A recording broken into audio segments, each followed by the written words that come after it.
जय बाबेली। जय बजरंगबली। मेरा नाम अनमोल है। I am an astrologer.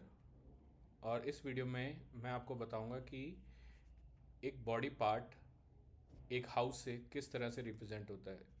एक से ज़्यादा बॉडी पार्ट एक हाउस से रिप्रेजेंट हो सकते हैं। हाउसेस इन मेडिकल एस्ट्रोलॉजी, हाउसेस अगर एफ्लिक्ट हो जाते हैं तो उसके रिलेटेड जो बॉडी पार्ट है उसमें आपको इशू आ सकता है।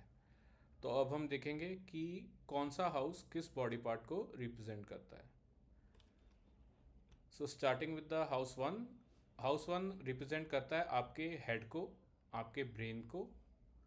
और अगर पहला हाउस एफ्लिक्टेड हो जाता है, मतलब कि उसमें कोई गलत दृष्टि किसी ग्रह की पड़ जाती है या वो खराब हो जाता है, तो आपके हेड में, आपके ब्रेन में इशू आ सकता है।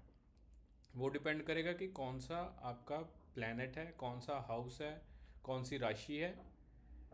उसके रिलेटेड आपको फिर उपाय करने पड़ेंगे। बट मेन है कि ये हाउस आपके हेड को रिप्रेजेंट करेगा। हाउस नंबर 2 रिलेट करता है आपके फेस से, राइट आईज से और नोज से। अगर इनके रिलेटेड कोई इशू आता है तो आपको पहले अपना हाउस नंबर सेकंड देखना होगा।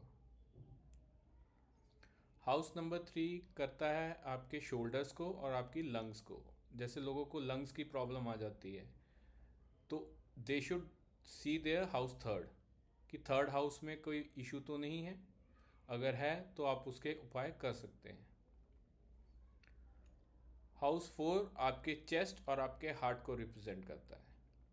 अब हार्ट जो है वो दो चीज़ों से रिप्रेजेंट होता है। आपके हाउस 4 से भी होता है और आपके हाउस 5th से भी होता है। So if there is an issue with the heart तो आप 4th और 5th दोनों को देखेंगे। जैसे मैंने बोला, हार्ट 5th के लिए भी होता है और 5th हाउस स्टमक के लिए भी होता है। अगर पेट के रिलेटेड, स्टमक के रिलेटेड कोई आपकी बीमारी आ रही है तो आपको इस हाउस को देखना पड़ेगा। और जैसे हार्ट शेयर हुआ है 4 और 5th के बीच में, ऐसे ही आपका स्टमक भी शेयर हुआ है 5th और 6th के बीच में।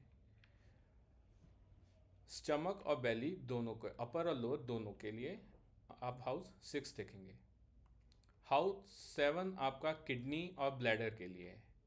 अगर ये एफ्लिक्टेड होता है और कोई आपको मेडिकल इशू आ रहा है इन इसके रिलेटेड, तो आपको इस हाउस को देखना पड़ेगा और इस हाउस को ठीक करने की कोशिश करनी पड़ेगी। Next is house number 8। ये आपके एक्सटर्नल सेक्सुअल पार्ट्स के लिए होता है।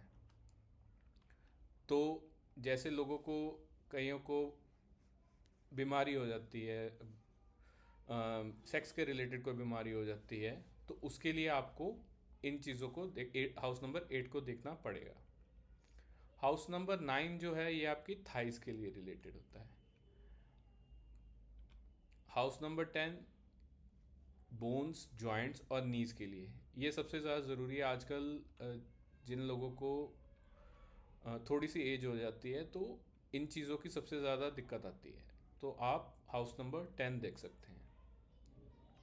हाउस नंबर 11 है, वो है आपका एंकल्स और आपकी शिन बोन। शिन बोन होती है आपकी पैर की हड्डी। तो उस चीज़ के रिलेटेड अगर को आपको कोई इशू आ रहा है तो आपको हाउस नंबर 11 देखना है। हाउस नंबर 12 में होगा आपके दोनों पैर और लेफ्ट आई। सो